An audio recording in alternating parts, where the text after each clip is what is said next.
Պրոֆեսիոնալ նաստավնիկը կանգնած է այս երկու տեսակների մեջտեղում, մամա նաստավնիկի և էգոիստ նաստավնիկի մեջտեղում։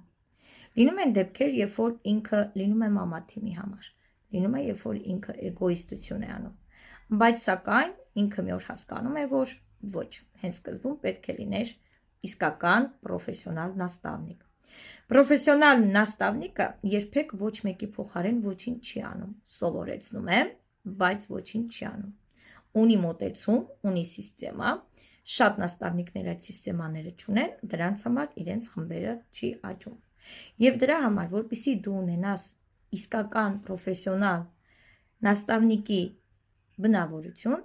դու պետք է քո մոտից բացառես ուղղակի ինչ-որ մեկի փոխարեն ինչ-որ բան անելը և էգոիստությունը։ Էգոիստությունը ավելի վատ է և այս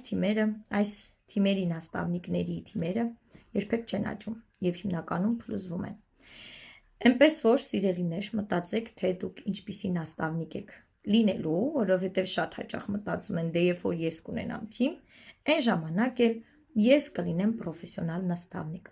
Պրոֆեսիոնալ նաստավնիկ դու կարող ես լինել հենց քո համար։ Ստեղծես քո սիստեման, եթե չունես այդ սիստեման,